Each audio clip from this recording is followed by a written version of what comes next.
Okay, Julie, thank you. Well, if you're fat, it's your fault. That is the bold statement coming out of a new book. It's called Die Fat or Get Tough, 101 Differences in Thinking Between Fat People and Fit People.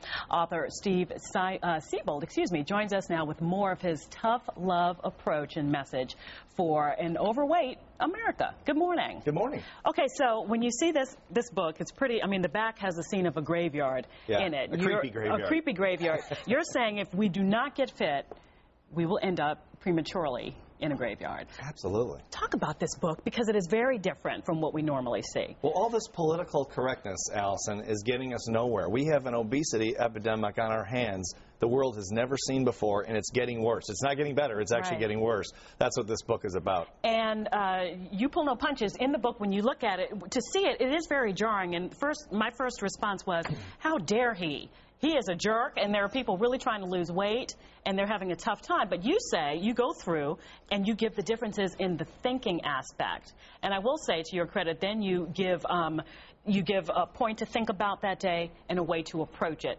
Why this approach, Steve? Why such a tough message here? Because nothing else is working. What we're doing, all this political correctness and hand-holding that physicians are doing with their patients and the media is doing, and what we're doing just in society in general, worldwide, but we lead as America, or as Americans, we're the worst offenders of this. We're dying from this. Someone had to come out and be called the jerk, which I have been all over the world, which is okay with me. If that helps people get fit, I'm good with that.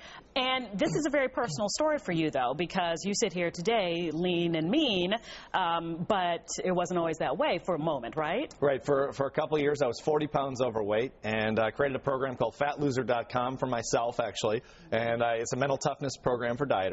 And I took it, and it took me 12 weeks. I lost the weight, and I never felt better. Now, people are going to say, 40 pounds, please. Let's talk about 100 pounds, 150 pounds. Is the approach still the same as what is a person needing to just lose 40 pounds? Yeah, it's a way of thinking. It's about making a decision and having the mental toughness to stick to it. I mean, it's a tough message, but we're responsible for our own health. I mean, who's going to take care of us? The government? Washington? Really? I don't think so. What do you think about the fat gene business?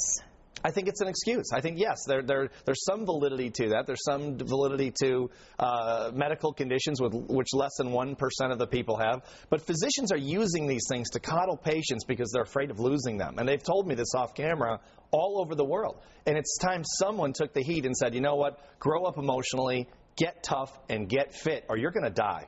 You say right in the beginning there, unless you have a medical condition or a psychological disorder, getting fat is your fault.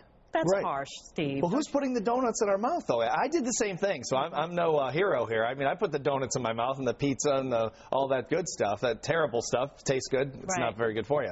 So, but no one's doing that for us. We're doing it to ourselves, and it's time we take responsibility for our own actions. So you say there are two things that people need to do. Talk to your physician, get on a diet, and get mentally tough. Diet, exercise, and get mentally fit. Right. Make sure you go to your physician and you're healthy enough to go on a diet to make sure this is you're physically safe, and then get mentally tough. You can get help doing it. You can do the fatloser.com site, read books, go to weight loss centers, whatever it takes. But you got to solve this problem, or it's going to eventually kill you. What I was saying before, when you pick up the book, because it is an intriguing read, and that three-prong approach, I do like it. The Fat Loser quote. Tell us what that is when you read it. Well, it's a quote about someone being usually from a fit person talking about weight and how to get to that. The critical thinking question. Right. Critical thinking questions in the mental toughness process are designed to get people to remove emotion from their thinking and think completely through logic and reason. And then that action step. That's a little positivity in this tough message. Right. How to make it happen. To help folks do it. Okay. And when we're out of time, but like some of the things you did, the 101 differences in thinking, you call it the world-class approach, world-class thinking versus the middle-class thinking. Right. Okay. And some of them are fat people waiting to be rescued from obesity. Fit people know that no one is coming to the rescue. So you do that mental change, and hopefully it will help somebody. I hope so. Okay. Personally, I don't think you're a jerk. Thanks, Alison. I appreciate it. The book is Die Fat or Get Tough, 101 Differences in Thinking Between Fat People and Fit People. And this is Steve Siebold. Thanks for coming in. Thanks for having me. All right. Tony, over to you. All right. Thank you both very much. It is our temperatures in the 60s this morning, 8:38.